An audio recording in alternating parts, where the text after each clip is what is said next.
Un grand débat qui n'en finit pas de se terminer, des annonces d'Emmanuel Macron attendues la semaine prochaine. Emmanuel Macron qui était en visite en Corse la semaine dernière, visite boycottée par les élus nationalistes. Nous recevons aujourd'hui l'un d'entre eux, Michel Castellani, l'un des 3 députés nationalistes corses, membre du groupe Liberté et Territoire.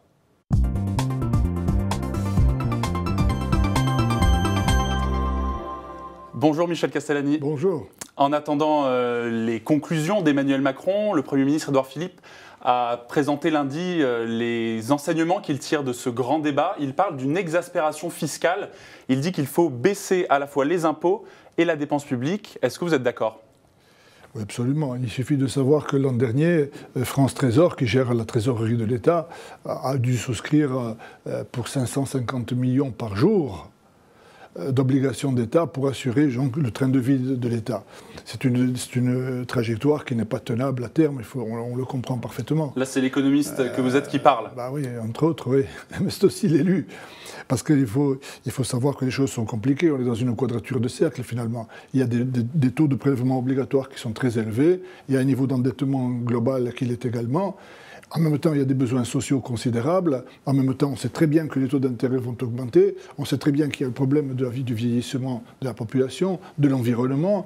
Il y a une conjoncture mondiale qui va vers une baisse de la croissance. Donc, tout ça, c'est très compliqué. On peut toujours faire de la démagogie, mais il faut considérer que les choses sont compliquées. Donc, il faut aller à l'essentiel. Nous pensons qu'il faut remettre à plat la fiscalité, qu'il faut aller vers des investissements sur lesquels il y aurait un effet de levier qui favoriserait la croissance, en particulier sur les énergies renouvelables. Est-ce qu'il faut rétablir ce totem de la gauche qui est l'ISF ?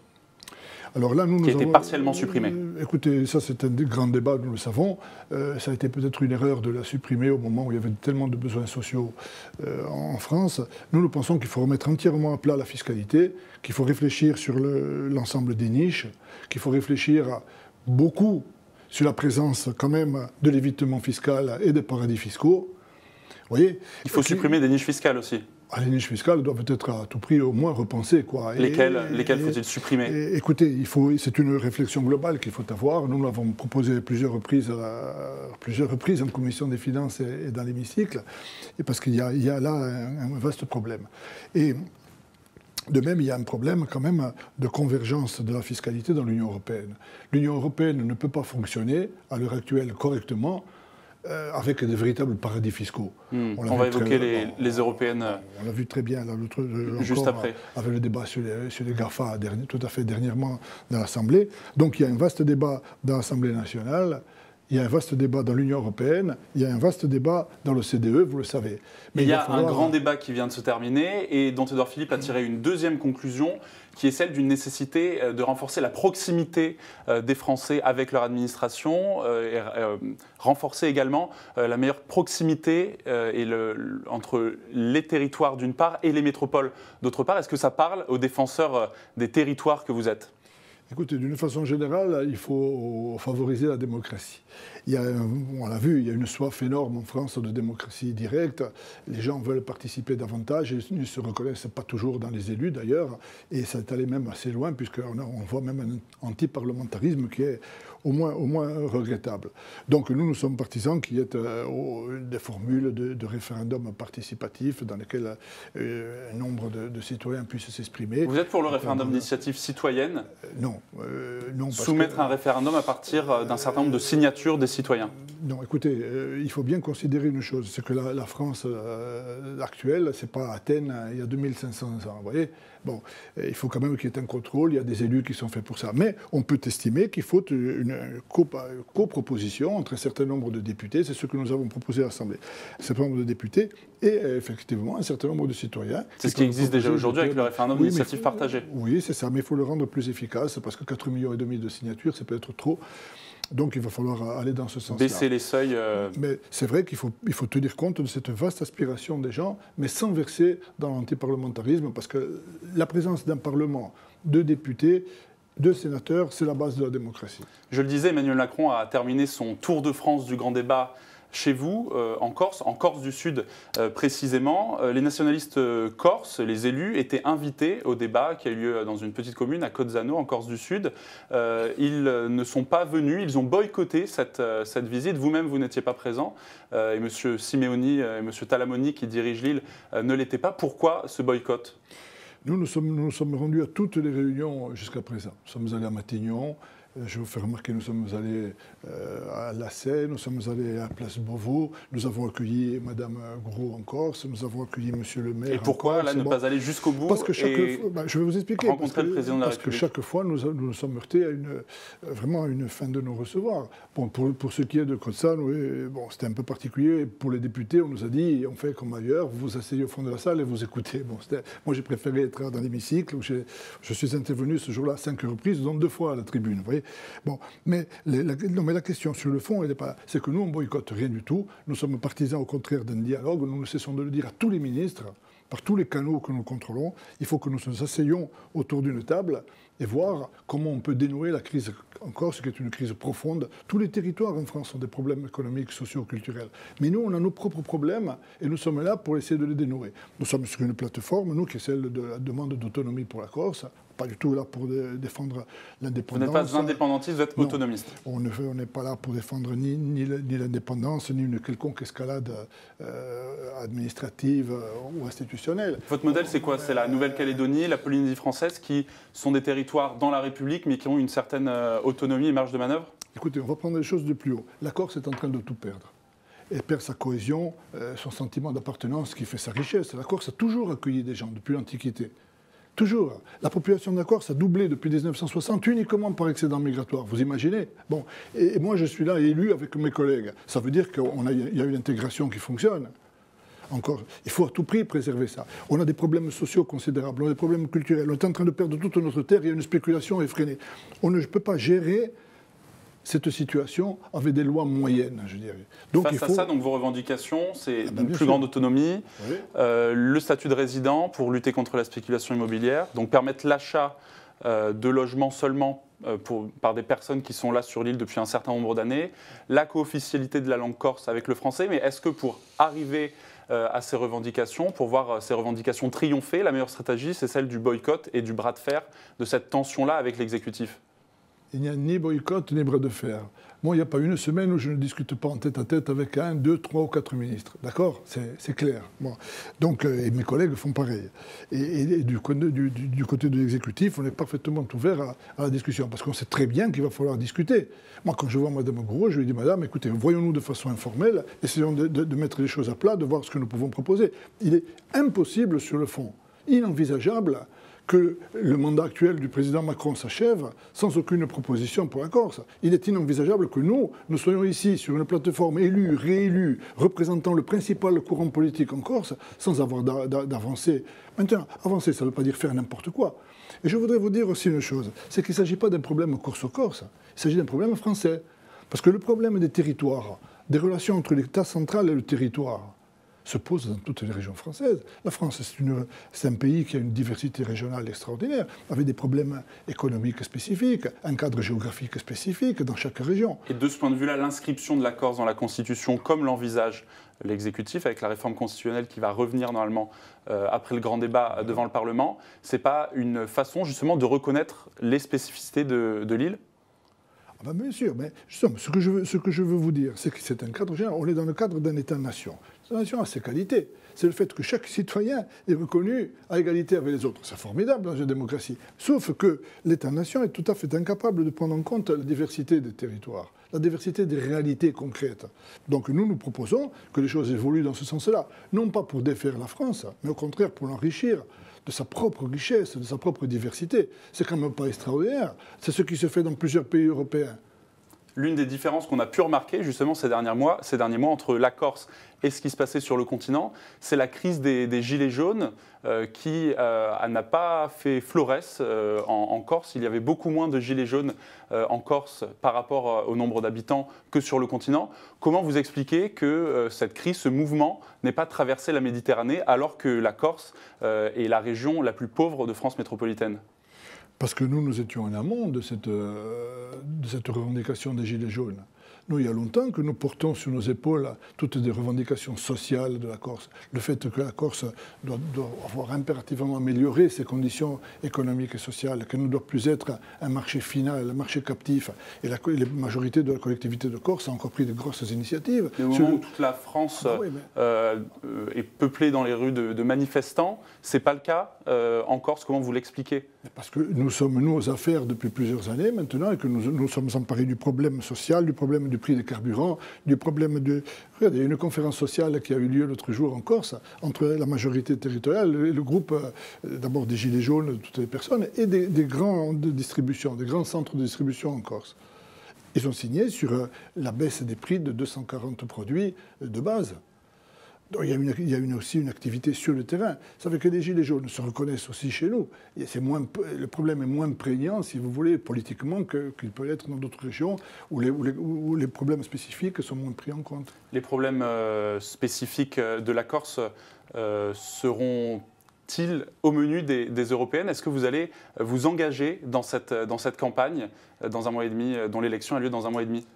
Moi, en tant qu'élu FEMAGO, c'est que j'ai un ami qui est candidat sur la liste des Verts, c'est François Alphonse. Les Verts ont historiquement été en soutien des identités locales et régionales. Ben bien sûr, oui, et ça, on a toujours un accord, une discussion avec eux depuis longtemps. Maintenant, le groupe auquel j'appartiens à l'Assemblée nationale, qui est Libertés et Territoires, lui, est sur plusieurs listes différentes, puisqu'il y a des sensibilités différentes qui se retrouvent dans ce groupe. Est-ce que le Parlement européen, après avoir conquis la région Corse, après avoir obtenu 3 sièges sur 4 à l'Assemblée nationale, est-ce que le Parlement européen, ça peut être un nouvel horizon pour porter la voix des nationalistes corses? Ah bien sûr, on a déjà eu des députés européens. Max Simeoni, d'ailleurs, l'oncle de Gilles Simeoni. Le même François Alphonse y a été. Non, bien sûr que l'Europe, c'est un schéma important pour nous. Vous savez, d'une façon générale, l'Europe pose problème. L'Europe est trop loin des préoccupations des gens. L'Europe apparaît comme un emplâtre technocratique. Elle manque d'âme. On a donné un corps à l'Europe, on ne lui a pas donné une âme. La preuve, c'est que vous avez des mouvements comme le Brexit qui sont des signes de catastrophe. Partout en Europe, vous avez des gens qui rêvent de quitter l'Europe. Alors qu'au contraire, l'Europe devrait être un projet commun. Quand vous regardez ce qu'est le monde d'aujourd'hui, on comprend que le projet européen doit vivre impérativement pour chacun d'entre nous. Et en France, beaucoup de candidats défendent une Europe qui protège. C'est un petit peu le leitmotiv de cette campagne des Européennes, avec par exemple un candidat des Verts qui vante un traité européen pour mieux protéger l'Union européenne face au changement climatique, une candidate de la France insoumise qui défend un protectionnisme solidaire. Est-ce que ça parle, cette idée du protectionnisme en économie, à l'économiste que vous êtes? Je crois qu'il faut prendre en compte ce que sont les réalités économiques et sociales de chaque région. On ne peut pas faire fonctionner l'Europe dans les conditions actuelles, où on fait de la désescalade sociale, où vous avez des pays où l'impôt sur les sociétés est extrêmement bas, où les pays sont en concurrence les uns avec les autres. Ce n'est pas l'esprit. L'esprit, ce n'est pas de faire de la désescalade sociale, c'est de donner à chacun des chances égales, c'est de donner à chaque entreprise des chances égales, c'est de donner à nos artisans des chances égales, alors qu'actuellement ce n'est pas le cas.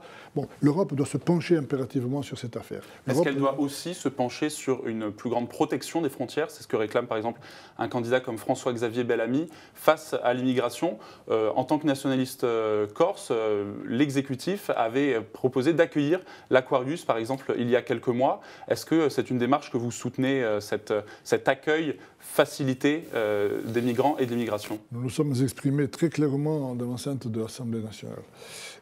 Il est évident que la France ne peut pas recevoir toute la misère du monde. Ça a déjà été dit par des gens plus prestigieux que moi. Par un certain M. Rocard. Oui, mais il est certain qu'il y a un problème. Il faut que les gens que la France est en capacité d'accueillir le soient de façon digne. Il faut créer des règles du jeu. Mais ce qu'il faut surtout faire, moi je plaidais à plusieurs reprises dans ce sens à l'Assemblée nationale, c'est qu'il faut à tout prix que les pays de la planète qui ont leurs propres problèmes, mais puissent impulser une politique de co-développement. Vous voyez la démographie africaine.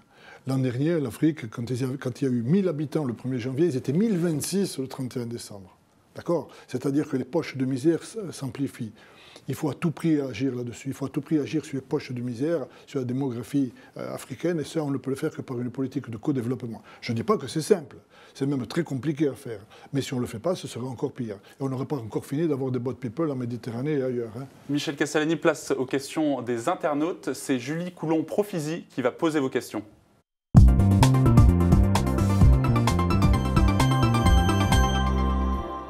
Julie Coulon-Profisi, c'est à vous. Bonjour Loris, bonjour Michel Castellani. Bonjour. Alors première question de Napo qui vous demande si vous êtes pour la libération des prisonniers nationalistes corses. Nous sommes pour le fait que la loi s'applique. Nous sommes intervenus à bien des reprises, on a vu Mme Belloubet à plusieurs reprises, pour que le droit s'applique, c'est-à-dire pour le rapprochement des prisonniers. Les prisonniers corses, comme ceux d'autres régions, ne doivent pas subir une double peine, qui est la peine d'emprisonnement, plus la peine d'éloignement. Ça pose des problèmes considérables, vous le savez, à eux-mêmes, bien sûr, mais surtout à leurs familles. Et donc, nous sommes évidemment pour le rapprochement de ces prisonniers, qui n'est que l'application de la loi. Donc l'idée, c'est un rapprochement d'abord, et à terme, une amnistie ? L'amnistie rentre dans le cadre général de la solution du problème corse, on a toujours dit. Vous savez, quand on va vers une paix sociale, parce que la Corse a connu des catastrophes, vous le savez, énormes, et là, grâce au fait que nous ayons sans arrêt jeté de l'eau sur le feu, que nous ayons toujours proclamé notre approche sur la démocratie comme porte de sortie du problème corse, on a réussi à obtenir que la Corse soit rentrée depuis plusieurs années maintenant, dans une phase de paix civile. Ça, c'est énorme. Donc il faut que l'État en prenne compte, que le gouvernement tienne compte de ça et aille vers une solution globale dans laquelle il y aura évidemment la question des prisonniers. Alors Voce se plaint des violences envers les nationalistes. Qu'est-ce que vous lui répondez? Je ne comprends pas la question. Les violences, j'imagine un petit peu les préjugés qu'il y a sur les nationalistes. Écoutez, moi, pour vous être tout à fait franc, j'aime pas tellement ce mot. Cette parole, c'est le coup des pièges en politique. Vous savez, quand on dit que Staline était de gauche et DSK était de gauche, c'est pas la même approche des choses, vous voyez. Bon, et pour le mot nationaliste véhicule des tas de... Vous n'aimez pas le mot nationaliste? Voilà, d'implications négatives. Moi, je me sens, et mes collègues aussi, comme citoyen du monde, citoyen européen, citoyen français, citoyen corse. Voilà. Mais vous croyez en l'existence d'une nation corse, c'est pour ça qu'on vous appelle aussi nationaliste? Oui, mais ça ne veut pas dire que nous considérions comme différents des autres, supérieurs aux autres. Nous sommes citoyens du monde, ouverts évidemment à la fraternité. Voilà. Donc il faut se méfier de ce que veulent dire les mots, les paroles en politique. Vous l'avez vu, début mars, une série d'explosions ont eu lieu en Corse contre des résidences secondaires, selon un mode opératoire qui rappelle les modes opératoires de nationalistes clandestins. Est-ce que vous craignez un retour de ces années noires? Je vous ai dit que nous avons énormément travaillé, nous, à ce que la Corse trouve la paix civile et qu'elle s'exprime par la démocratie. Ce qu'elle a fait d'ailleurs très clairement et ce dont le gouvernement ne tient aucun compte. Il y a quand même un regain de violence début mars. Oui, il y a effectivement, maintenant on commence à avoir un peu des signes dont le gouvernement doit tenir compte. Je vais vous dire, les présidents de la République, depuis Giscard, Mitterrand, n'ont cessé de venir en Corse nous dire quand nous étions dans l'opposition. Il faut tenir compte du suffrage universel, c'est la majorité qui s'exprime. Donc, sous-entendu, vous restez sur moi. Maintenant, c'est le contraire, c'est nous qui sommes majoritaires, par des votes répétés, aussi bien aux législatives, puis dans d'autres élections territoriales. Bon. Il faut en tenir compte. Dans une démocratie, ça a un sens. Nous sommes majoritaires. Nous représentons ici, sur une plateforme qui est précise, qui est claire, qui est démocratique, une volonté de la Corse de sortir de sa crise actuelle. Le gouvernement ne peut pas fermer la porte, c'est clair. Troisième question des internautes. Alors c'est Coca qui se plaint de l'efficacité de Pôle emploi en Corse. Donc quels sont les problèmes d'emploi en Corse justement? La Corse a des situations sociales qui sont très dures, vous le savez. Malheureusement, c'est le cas de beaucoup d'autres régions, mais nous battons les records, si j'ose dire, de chômage, de faiblesse du niveau de vie et autres. Nous payons très cher l'absence de développement de la Corse, très cher le fait que la Corse ait été pratiquement abandonnée, d'abord par ses propres élus, mais aussi par les gouvernements successifs. Donc, et nous avons essayé de reprendre les choses autrement et faire des propositions, justement. D'abord des propositions pour que la structure de la Corse change. Structure de marché final, de marché périphérique qui est toujours pénalisante. Lutter contre l'économie résidentielle aussi. L'économie résidentielle donne des richesses. Il y a des gens qui sont très riches dans une économie résidentielle. Mais l'économie résidentielle n'a jamais induit de développement nulle part. Des résidences secondaires. Ah ben oui, je vous signale au passage qu'en France, il y a 9% de résidences secondaires, 9%, en Corse, il y en a 32% actuellement. Et que donc, je vous dis, Ça donne de l'argent à un certain nombre de personnes, mais ça fait aussi qu'il y a des records de chômage, des records de précarité, des records de baisse de niveau de vie, et voilà. Alors une question de Juliette maintenant. Donc l'un des combats des élus corses, c'est la préservation de la langue. Elle aimerait savoir si les jeunes autour de vous parlent corse quotidiennement. La langue corse, d'abord, c'est le ciment de notre société. C'est le ciment. C'est une forme aussi d'intégration. On ne considère pas, nous, la langue corse comme quelque chose pour exclure les gens qui ne le parlent pas, mais bien au contraire, pour intégrer les gens, ce qui a été le cas dans l'histoire. Pendant très longtemps. Mais on sait très bien qu'une langue ne s'impose pas. Elle doit être un mode de communication facile, spontané. Et donc nous aimerions que des efforts supplémentaires soient faits justement dans la formation, en prenant les gosses tout petits pour qu'ils soient dans ce bain. Mais je précise que nous sommes pour le multilinguisme, c'est-à-dire le fait de parler corse. Moi je communique en corse avec mes enfants. Vous parlez corse tous les jours Oui, avec mes fils, oui. Mais on parle aussi un peu français. Vous avez peut-être remarqué, et puis aussi anglais si c'est possible, et voilà, et puis d'autres langues, italien. Moi j'ai fait des cours pendant des années à l'université de Gênes en italien par exemple. Bon, voilà. Et ça ne veut pas dire que quand on vous dit nous sommes attachés à la langue corse, ça ne veut pas dire que cette langue véhicule uniquement le passé. La langue corse est extrêmement riche. Si vous pouviez suivre la production des chansons en Corse, vous verriez que nous attaquons à tous les poètes, s'attaquent à tous les problèmes de l'humanité, souvent avec finesse et avec talent. Alors, on va rester sur de la culture. C'est Icar qui demande à quand une grande bibliothèque pour la Corse et aussi un institut de maths ou d'astrophysique. Donc je pense qu'il parle d'institutions académiques autres que l'université de Corté. Moi, je ne suis pas universel, c'est un sujet que je connais mal. Je ne peux pas vous parler de ça. Moi, j'ai enseigné pendant pas mal de temps. Ma résidence administrative était à l'université de Corse et je peux vous dire qu'on peut y faire du travail tout à fait excellent. Et vous avez vous-même combattu pour l'existence d'une université à Corté dans les années 70 puisque pendant des décennies, il n'y avait pas d'université en Corse. Ouais, ça, c'était dans une autre vie, oui, il y a très longtemps. Et depuis, l'université est en train de grandir et nous avons eu raison de nous battre pour elle. Une dernière question. Alors, une dernière question de Tché. Comment sortir la Corse du marasme économique autrement que par le pivot du tourisme ? Moi, je vous l'ai dit, l'économie résidentielle, pas bon. Tourisme, oui. Tourisme à sa place, évidemment. Mais il faut se méfier parce que le tourisme, c'est aussi ravager les paysages, c'est aussi bétonner tout, c'est aussi, vous le savez, acculturer les régions. Donc, il faut que le tourisme s'intègre dans une économie, dans un panel de production, et en particulier dans un panel dans lequel soit intégrée beaucoup l'économie de production de biens, c'est-à-dire, je cite, le primaire et le secondaire. D'accord ? Alors que le tertiaire, c'est-à-dire l'administration, tout ce que vous savez, et le tourisme, font partie de tout ça, mais ne doivent pas écraser les deux autres. Il faut un équilibre entre économie de production et économie touristique ou résidentielle. Voilà. Merci beaucoup Michel Castellani, merci beaucoup Julie, merci à vous de nous avoir suivis. Une excellente journée, on se retrouve évidemment demain à 12h.